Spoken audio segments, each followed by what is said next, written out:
Bwana Yesu apewe sifa. Amen.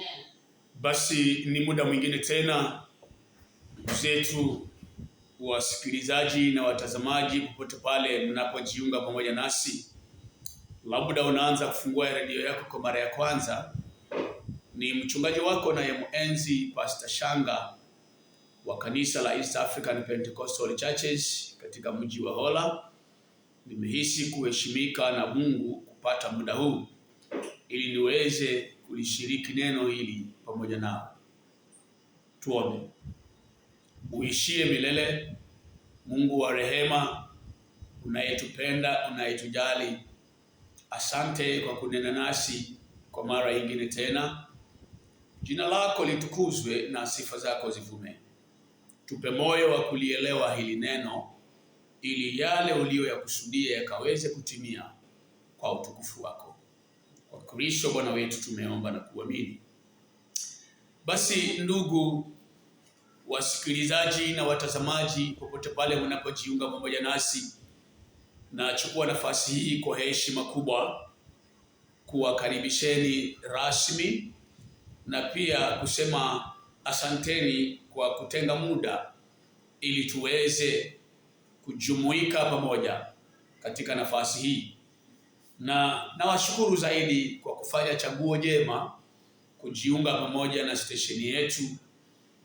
Hamtajuta, tuko hapa ili kujengana, kutiana moyo, kukuzana na kufarijiana ili kuikuza imani yetu katika Kristo. Hayo ndiyo malengo yetu makuu. Kwa mara nyingine tena nimehimizwa na Bwana ya kwamba niweze kuendeleza kile ambacho tayari nilikuwa nimekianzisha, kuziimarisha ama kuzitia nguvu jamii, strengthening the bond of family. Hii ni mkazo mkubwa ambayo Bwana anataka jamii ziwe na mfungamano, jamii ziwe pamoja kwa umoja, kwa sababu ni jamii ambazo zina reflect Ukristo katika society. So jamii za Kikristo na zile zisizokuwa za Kikristo, kuna need. Yale matatizo mengi yanayoonekana katika nyumba za maabudu, iwe ni msikitini, iwe ni kanisani, zinaashiria yale maisha ambayo watu wale wanaoabudu katika nyumba ile wanayoyaishi katika familia zao. Namaanisha nini? Namaanisha ya kwamba vile alivyonisukuma Bwana tuelekezane, tuonyeshane. Maana familia zikiwa na amani, kanisani mtashuhudia amani, misikitini mtashuhudia amani, kazini mtashuhudia amani, sokoni mtashuhudia amani, hata kwa vyama pia kutakuwa na amani.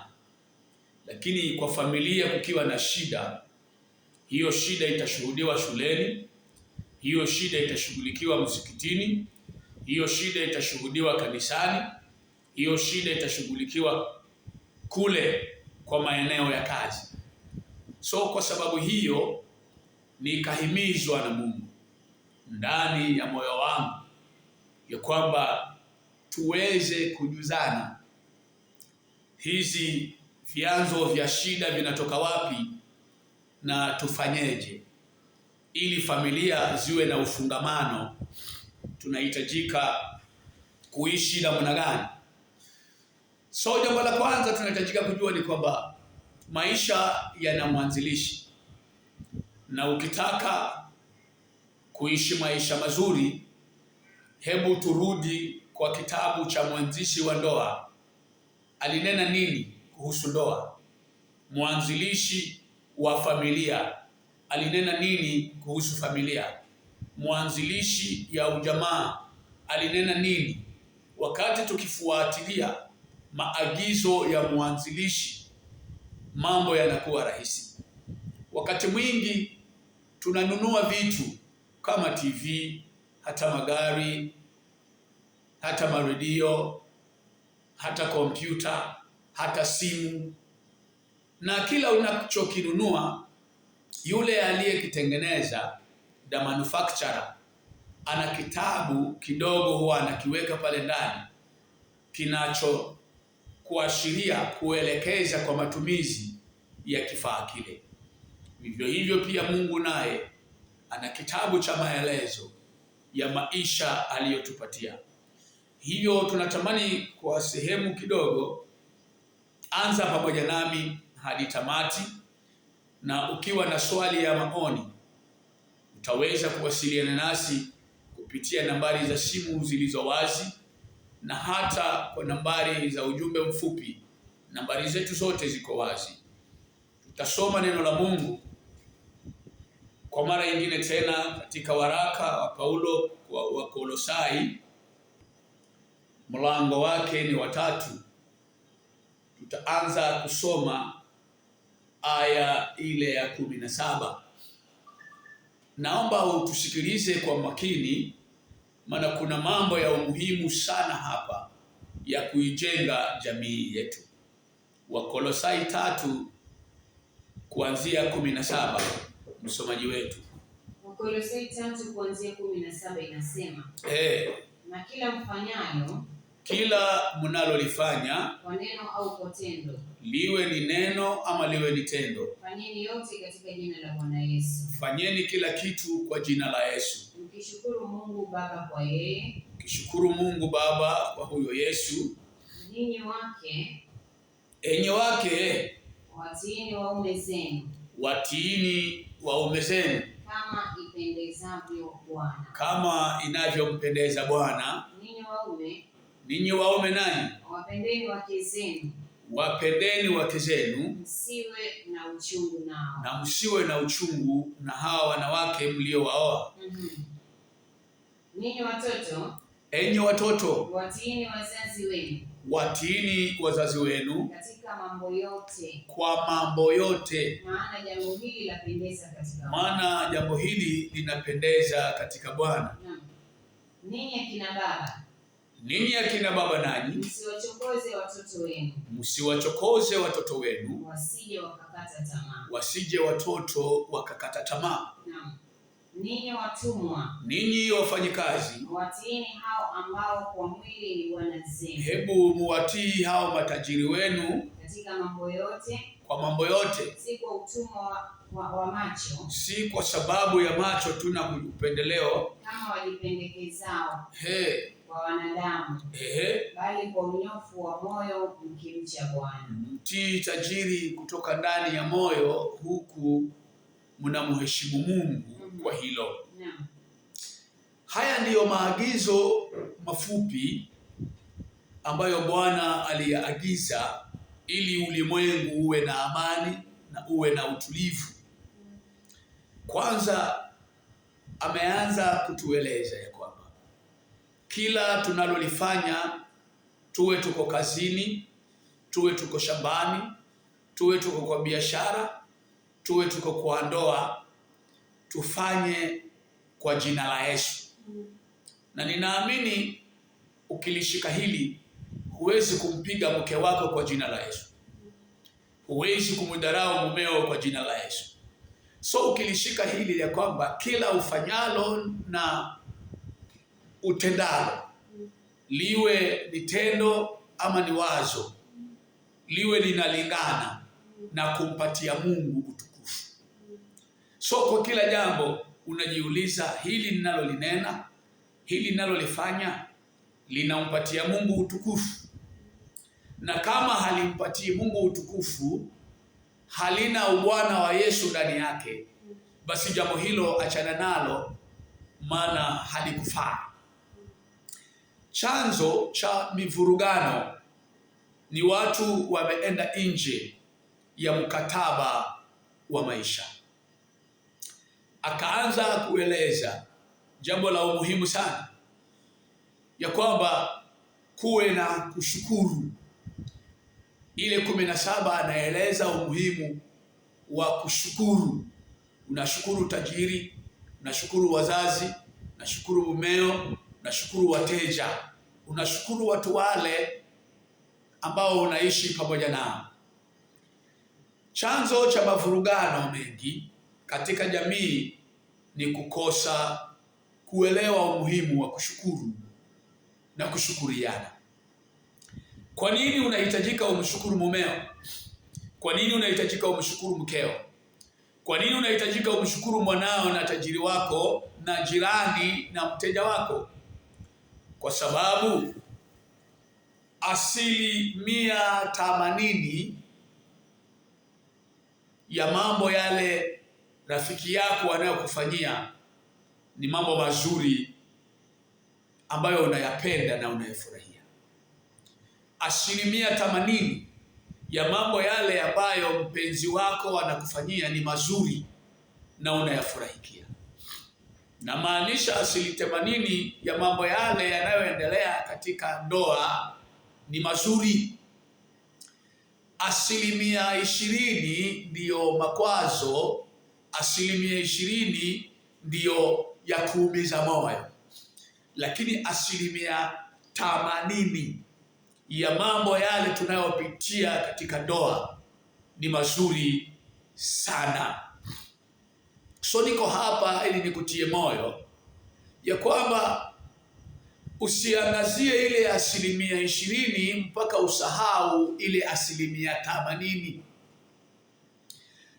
Tatizo la wengi, tunawekea mkazo, tunawekea jicho na kuangalia sana ile 20% mpaka tunasahau ile 80%. Je, unaona ni lipi la kutiliwa mkazo? Ni 80% ndio tuikumbatie ama tukumbatie 20%? Wengi hii 80% hawaioni, wanaona tu ile 20% ya maswala wasiyoyapenda, lakini ile 80% hawaioni na umuhimu wote. Na hii ndiyo chanzo cha migongano na mafarakano katika familia. So Bwana anatuamuru hapa ya kwamba tushukuru kwa ile 80% ya ubora wa mke wako. Shukuru ile 80% ya mambo mema ambayo mumeo anakufanyia. Shukuru kwa ile 80% ambayo watoto wako wanakutii na kukuheshimu. Shukuru kwa ile 80% ambayo baba yenu anajitahidi ili kuona ya kwamba mnaishi vizuri. 80%. Msiangalie tu yale madhaifu ya baba yenu ya 20%. Kwa nini Bwana anatuamuru tu focus na 80% na tudarau au tuignore ile 20%? Kwa sababu hakuna mwanadamu aliye mkamilifu. Aliye mkamilifu ni Mungu. Yeye Mungu ndio ako na 100%. Lakini mwanadamu ana mapungufu. Na mapungufu hayo yako tu 20%. Lakini 80% ni nzuri, inapendeza na inatia moyo. Tuwe watu wa kushukuru kwa 80% ambayo iko mbele zetu. Wakati umesimama na hii 80%, itakusaidia sana na mambo yako na familia yako utaweza kuifurahia. Hata saa hii ule uhusiano ambao uko ndani yake, kama hutajifunza kushukuru, kama hutajifunza kupongeza, kama hutajifunza kuangazia hiyo 80%, basi hata hiyo uhusiano ulio ndani yake saa hii pia nayo huenda ukaipoteza. So niko hapa nikusaidia kwamba ile 100% unaitafuta hutaipata kwa mtu yoyote. Hakuna ndoa iko 100% good. Percentage ya mema ime-end 80. The remaining 20 nishike mshike. Akaendelea kutueleza Paulo, akishughulikia masuala yaliyokuwa yanasumbua kanisa la Kolosai, na akagundua ya kwamba shida haijaanza kule kanisani, imeanza kule nyumbani. So akawa anatatua shida za kule nyumbani ili kanisani kuwe na amani na kuwe na utulivu. Na hii ndiyo tunayofanya leo. Akanena aya ile ya 18 ya kwamba enyi wake watiini waume zenu. Enyi wake watiini waume zenu. So chanzo cha mavurugano katika ndoa ni wakati mke ameacha kumtii mumewe na anaonyesha madharau. Ile heshima inayopasa upatie mumewe ikipungua ama ikiisha, hiyo ndiyo chanzo cha mafarakano na malumbano. Chanzo cha migogoro inaanza wakati ule Bwana Mungu alimuamuru mume, akawaambia enyi waume wapendeni wake zenu. So wakati mume ameacha kumpenda mkewe, hapo ndipo migogoro inaanza. Wakati upendo wa mume kwa mkewe ukipungua, hapo ndio migogoro inaanza. Na wakati huwezi kumpenda mkeo unayeishi naye, utawapendaje washirika wenzako mnaoabudu pamoja? Kunakuwa na ugumu na kunakuwa na shida. So niko hapa nikuambie, ni nini humsukuma ama hushikilia upendo wa mume kwa mkewe? Ile kumtii na ile heshima unayompatia ndiyo inayosukuma kuendeleza yeye kukupenda. So wakati ukiacha kumheshimu na unaanza kuonyesha disrespect kwake, sasa ile upendo nayo inaanza kupungua. Na upendo ikianza kupungua, mashida zinaanza kujitokeza. Focus na 80%, achana na 20%. Hakuna mkamilifu. Awe rafiki, focus na 80. Awe mume, focus na 80. Awe tajiri wako, focus na 80. Akaendelea kuonyesha shida. Kumbe haijaanza mtu alipoolewa, lakini huanza utotoni akiwa mwana katika nyumba ya baba yake. Paulo anaonyesha jambo hili kutoka kwa mizizi ya kwamba enyi watoto watiini wazazi wenu. So hapa ndio kumeanzia shida. Kama umeshindwa kumtii mzazi wako, utawezaje kumtii mume? Maana jinsi unavyokuwa, yale malezi uliyopewa, kama yalikuwa ni malezi bora, nafasi zako za kuishi katika ubora kwako ziko juu. Lakini kama ulishindwa kumuonyesha baba na mama heshima na ukashindwa kuwatii, utakuwa na kibarua kigumu pia kutii mume. So shida inaanza kwa utoto.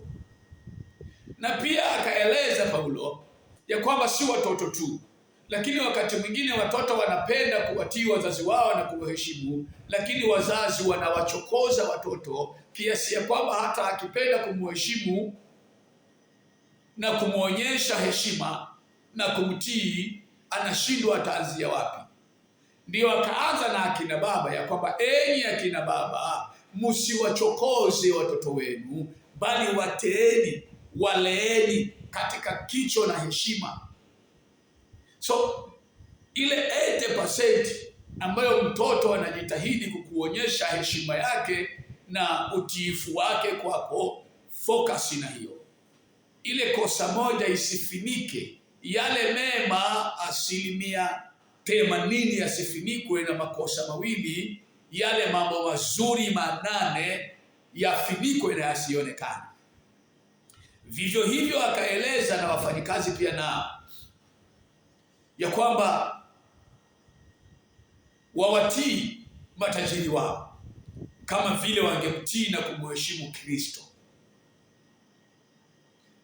Wasifanye mambo ambayo yataleta maudhi, ili tuishi vizuri na kazi iende vizuri. Tuheshimiane kazini, na matajiri pia nao wathamini ile huduma wanaopewa na wafanyikazi wao. Wakati mwingi mfanyikazi anajitahidi kumheshimu na kumtii tajiri, lakini tajiri anamchokoza yule mfanyikazi kiasi ya kwamba anashindwa kuendeleza ule utiifu wake.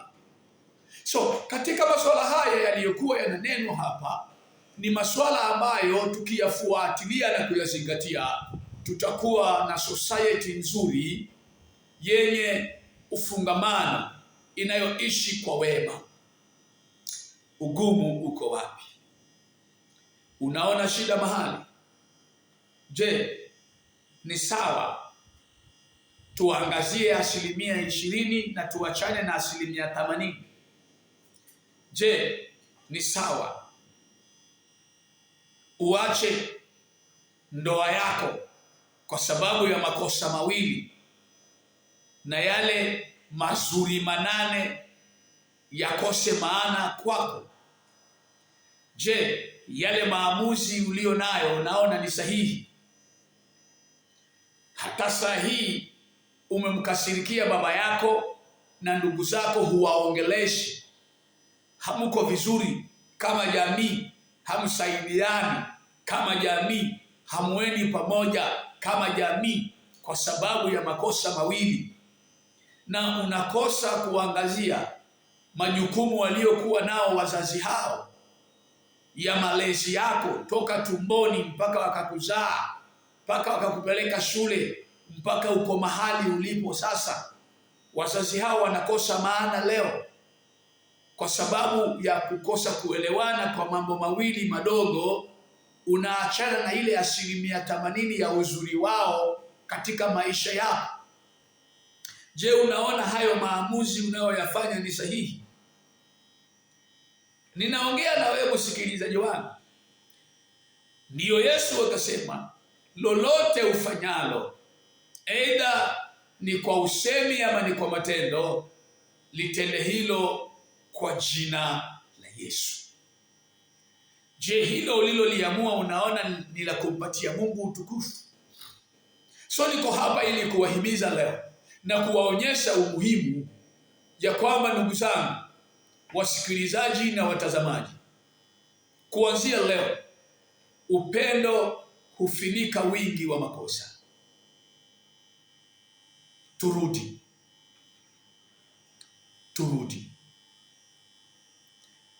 Wacha niongezee mambo kidogo hapa aliyoyanena Petero naye, na Petero aliyanena kwa watu wote, ambayo hii imechangia shida, maana haijaeleweka.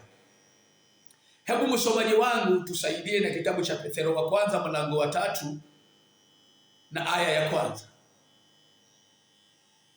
Tunataka jamii iishi kwa umoja na kwa upendano, na hili ndilo analolitaka Mungu. Petero wa kwanza 3:1.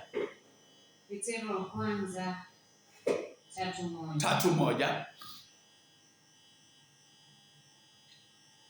3:1 inasema, kadhalika ninyi wake watiini waume zenu. Hebu muwatii waume zenu, kusudi ikiwa wako wasioliamini neno, kuna wanaume wasioamini neno, wavutwe kwa mwenendo wa wake zao. Hao wanaume wavutwe na mwenendo wa wake zao pasipo lile neno. Hapa ndipo mahala ambapo wamama mnatia kasoro.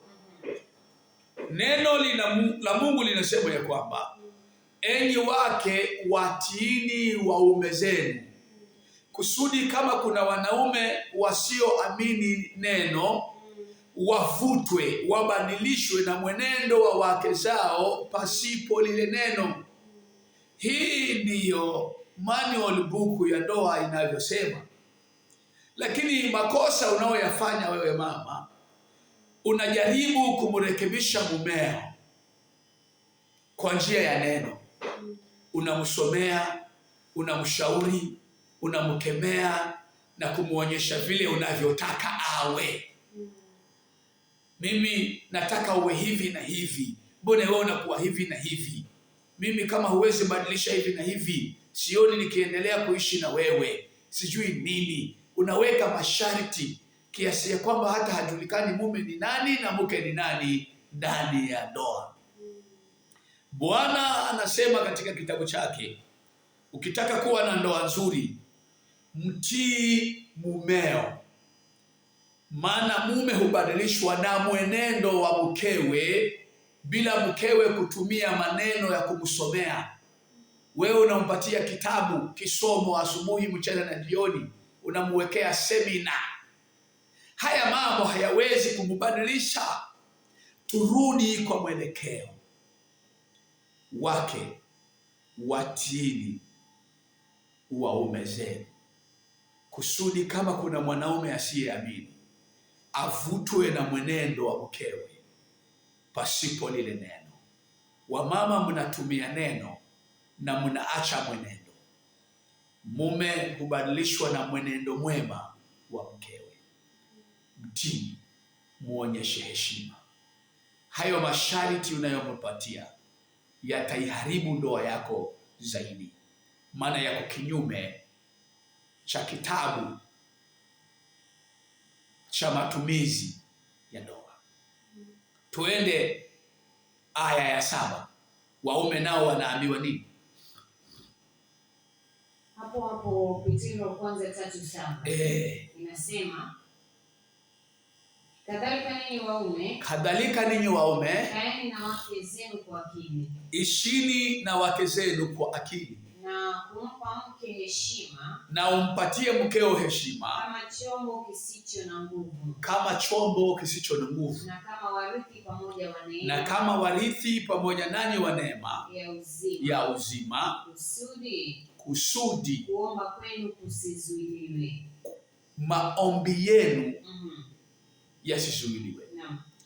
Wakati ndani ya familia kuna makelele, watu hawaelewani, hata wakiomba maombi yao yanazuiliwa na yale makelele na hayajibiwi. Wanaume nao hawajaachwa, wakaambiwa, kadhalika enyi waume, ishini na wake zenu kwa akili. Kuishi na mke kwa akili ni kuishi naye namna gani? Ndio ile aliyoinena Paulo ya kwamba wapendeni, waonyesheni upendo. Kuna aina nyingi za upendo, lakini upendo huu unaonenwa hapa ni ule upendo usio sababu. Wakati mwingi tunaonyesha upendo, nampenda mke wangu kwa sababu amefanya hivi na hivi, nampenda kwa sababu amefanya hivi na hivi, lakini hiyo siyo ile tunaita the agape love, unconditional love, upendo bila masharti. Ukifanya hivi na hivi, basi utayaona mazuri, lakini ukiendelea na kiburi yako, mambo hayataenda. Hiyo sio aina ya upendo ambayo wanaume tumeagizwa na Mungu. Mungu aliupenda ulimwengu hata akamtoa mwanawe pekee. Ulimwengu ulikuwa umefanya nini? Umefanya maovu, umefanya dhambi, umemkataa. Lakini kwa sababu aliupenda, upendo ukamsukuma afanye jambo kwa ajili ya ulimwengu uliokuwa umeharibika. So hii ndiyo aina ya upendo ambao tukiwapenda wake zetu, kwa hiyo inahesabiwa tunaishi nao kwa akili. Kama unampenda, utafocus na ile 80% ya mambo mema anayokufanyia, na ile 20% ya makosa madogo madogo utayadharau na hutayatia maanani, na hivyo ndivyo maisha yatasonga na kuwa mazuri. Tusiwe na mashindano, tusiwe na migongano, tusiwe na misukumano, ili maombi yetu yasijibiwe. Ukifanya jambo lolote bila radhi ya mkeo, hilo jambo haliendi mbali. Ukifanya jambo lolote bila radhi ya mumeo, hilo jambo haliendi mbali. Ukifanya jambo lolote bila radhi ya wazazi wako, hilo jambo haliendi mbali. Kila mmoja atafute radhi ya mwenzake, na katika hali hiyo anga yetu inakuwa wazi na maombi yetu yanajibiwa. Wakati mwingine unaweza kutafuta ni nani aliyekuroga, kumbe ni magongano na hali ngumu ya malumbano inasababisha mambo kama haya yasiwezi kuenda mbali. So wakati watoto wakijifunza kuwaheshimu wazazi wao, tutakuwa na wanaume ambao wanaweza kuwapenda wake zao. Tutakuwa na wanawake ambao wanaweza kuwatii waume zao. Hii shida imeanzia mbali, imeanzia utotoni. So watoto, jifunzeni kuwapenda, kuwaheshimu, kuwatii wazazi. Ukiweza kumtii mzazi, hutashindwa kumtii mwalimu. Ukiweza kumtii mzazi, hutashindwa kumtii tajiri. Lakini kama ulishindwa kumtii mzazi wako na ukamdharau na ukamuona hana maana, vivyo hivyo utakuwa na hiyo hali ya kuona watu wote ni wakudharauliwa na kujiona wewe ndio bora kuliko wote. Hiyo kiburi inaweza ikasababisha ukose kumaliza shule. Hiyo kiburi inaweza ikasababisha ukose kazi, na hata ukipewa kazi ufutwe baada ya kufanya muda mfupi, kwa sababu hukujifunza kutoka utotoni. So tunaanza na watoto. Tunawalea namna gani? Tunawaonyesha namna gani? Tunawakuza namna gani? Maana hao ndio wamama wa kesho na hao ndio wababa wa kesho. Mtonzi mkunje yangali mbichi. Wazazi wenzangu, tumelisikia neno, na hili ndilo Bwana ametamani kunena nasi. Tukiwa na jamii zinazoheshimiana, tutakuwa na kanisa linaloheshimiana. Mizozo inayoshuhudiwa ni tabia ambayo haijaanza kwa maabudu, lakini imeanza nyumbani na kutoka mbali. Kiburi na ukosefu wa nidhamu ule unaoshuhudiwa, mpaka watu wanaweza wakapiga kambi nje kumnena imamu wao, kumsengenya imamu wao, kumnena pasta wao. Haijaanzia pale msikitini, haijaanzia pale. Hiyo madharau haijaanzia msikitini wala kanisani. Hiyo madharau imeanzia mbali, na sisi nasi tumeifuata huko mbali, ili tuanze kuirekebishia huko mbali, ili ikifika shuleni heshima ya mwalimu ipatikane, ili ikifika kazini heshima ya tajiri ipatikane. Fanyeni kila jambo kwa jina la Mungu. Shukurani usisahau. 80% uipatie umuhimu katika maisha yako, na ile 20% ya mabaya unayoyaona kwa mpenzi wako uidharau. Hiyo itakufanya uweze kuendeleza pendo lako, na mwisho utajipata uko ndani ya ndoa. Maana kila ndoa ilianza na urafiki, na kila urafiki una 80% na 20%. Focus na 80%, ignore 20%. Family zitakuwa nzuri. Labda una swali unataka kuniuliza, na kupatia nafasi. Kumbushwa nambari yetu ya mawasiliano ya moja kwa moja. Uliza swali lako. Unatupata ukiwa wapi? Je, inashika vizuri ama iko na mikwaruzo? Je, unaweza kumheshimu tajiri ama unamdharau na bado unataka uendelee kwa kazi yake? Je, umemanage kuheshimu wazazi ama sahihi unataka kujifunza? Nambari zetu za mawasiliano moja kwa moja. Mungu wa mbinguni awabariki sana kwa kutupatia muda wenu na kutusikiliza. Kama una maoni ama una swali, ni wakati wako. Natamani niombe pamoja nawe to strengthen the bond of our families today.